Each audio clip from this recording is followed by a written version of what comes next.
कोई भी सपना साकार करने के लिए सबसे जरूरी है सही कोच का होना। चुनिए IIEL को और करें अपने इंग्लिश का सपना साकार। Assalamu alaikum wa rahmatullahi wa barakatuh.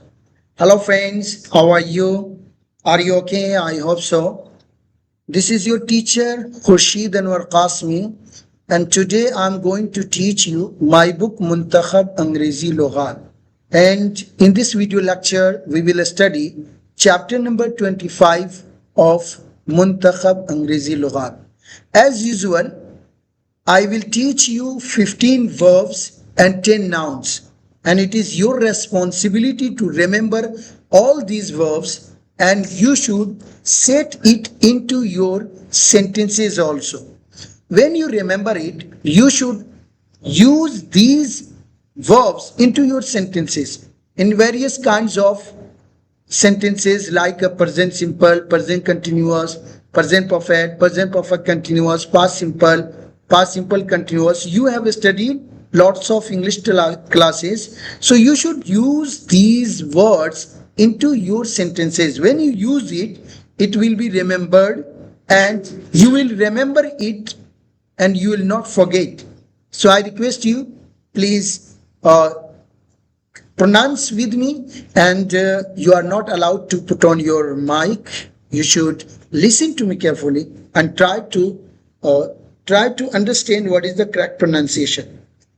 I'm going to send the picture of this book into your WhatsApp group so that you can listen the correct pronunciation of this chapter from the WhatsApp group. So brothers and sisters, without wasting any time, I'm going to teach. This is a chapter number 25th. 25th day, 25वां दिन. Here is a one word, 600. One number का word है impressed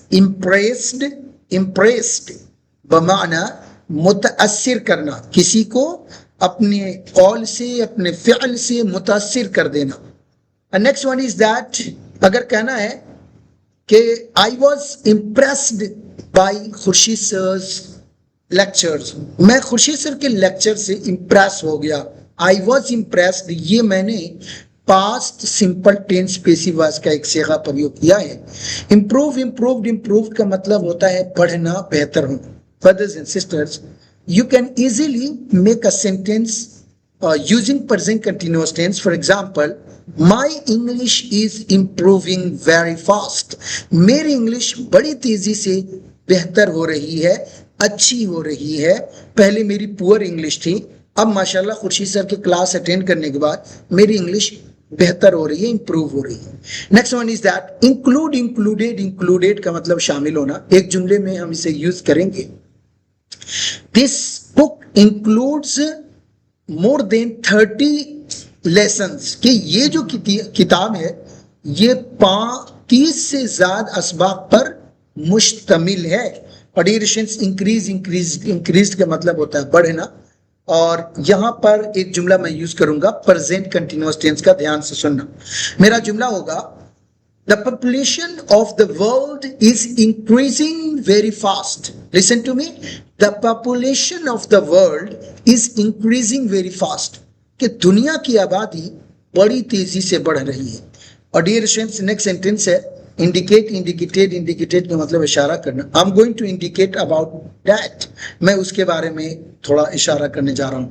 injected का मतलब होता है सुई लगाना. देखते हैं जब आप डॉक्टर के पास जाते हैं तो डॉक्टर आपको एक चीज लगाता है, इंजेक्शन. ये इसी इंजेक्ट से इंजेक्शन बना हुआ है. और डियर स्टूडेंट्स, ये आ गया इंजर्ड का मतलब जख्मी होना. 5 people were injured in the accident. हादसे में 5 लोग जख्मी हो गए थे. यहाँ पर 5 people were injured यूज किया. यहाँ पर 5 people ऑब्जेक्ट है, वजवर में से वजला है, और इंजर्ड वर्ब का थर्ड फॉर्म है जो कि object plus was were plus third form से बना हुआ है. तो यहाँ पर देख सकते हैं डियर स्टूडेंट्स, ये past simple tense passive voice है. इंसर्टेड का मतलब होता है डालना. This is your mobile and there is no SIM. So I'm going to say that insert the SIM into this mobile. कि इस मोबाइल में सिम को दाखिल कीजिए. Okay dear students, next word है इंसिस्टेड का मतलब होता है जोर देना. why do you insist me to accept your matter?